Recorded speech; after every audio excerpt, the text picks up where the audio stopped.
বিধায়ক সিংহে মাটি আবণ্টন বিচাৰিছে, ইয়াৰ আমি বিৰোধিতা কৰিছোঁ। ইয়াৰ বিৰোধিতা কৰাৰ কাৰণে আপোনালোকে আমাৰ নামত 10টা 15টাকে কেছ লগাই দিছে। আমি কোনখন অসমত আছোঁ? আমি কোনখন দেশত আছোঁ? এজন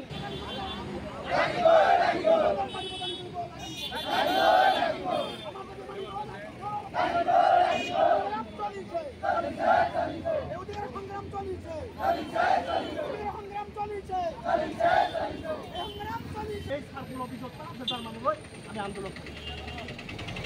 5,000 মানুহে এই কাৰ্যালয় আমি ঘেৰাও কৰিম, আবণ্টন বাতিল হ'ব লাগিব। দেশ কথা বিধায়ক গৌতম কনষ্ট্ৰাকশ্যন যে বিধায়ক অশোক কুমাৰ সিংহেৰ কনষ্ট্ৰাকশ্যন, এইটো গোটেই খালি আমি বুলি নহয়, গোটেই অসমৰ মানুহে জানে। ধুবুৰী জিলা কৃষক মুক্তি সংগ্ৰাম সমিতিৰ উদ্যোগত চাপৰ সদস্যসকলৰ কাৰ্যালয়ৰ সন্মুখত আমি দুৰ্গন্ধি অৱস্থান ধৰ্মঘট পালন কৰিছোঁ।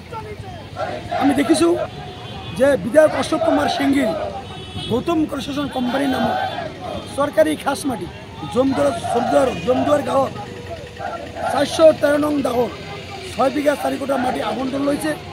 আনহাতে আমাৰ ফলিমাৰী অঞ্চলত গৌতম অশোক কুমাৰ সিংহিৰ ঘনিষ্ঠ চম্পাৱতী মিল প্ৰডাকশ্যন লিমিটেড নামৰ ছ'চাইটি এটাৰ নামত 38 নং দাগৰ 112 বিঘা মাটি আবণ্টন কৰিছে।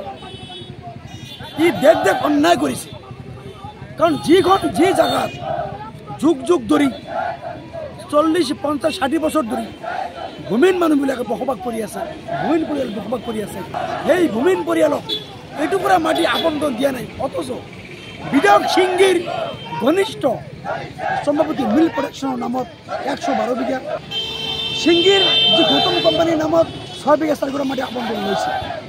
আমি এই আবণ্টন মাত্ৰৰ দাবীত আজি আন্দোলন আৰু ভূমিহীন পৰিয়ালক অতি শীঘ্ৰে ভূমিহীন মানুহবিলাকক মাটি আবণ্টন দিবলৈ পত্ৰ দিব লাগে।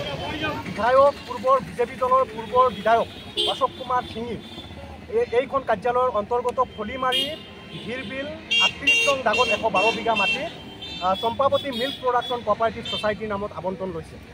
এইখন ৰাজচক্ৰ কাৰ্যালয়ৰ অন্তৰ্গত জমদুৱাৰ 413 নং দাগত তেওঁ নিজৰ গৌতম কনষ্ট্ৰাকশ্যন কোম্পানীৰ নামত 6 বিঘা 4 কটা মাটি তেওঁ আবণ্টন লৈছে।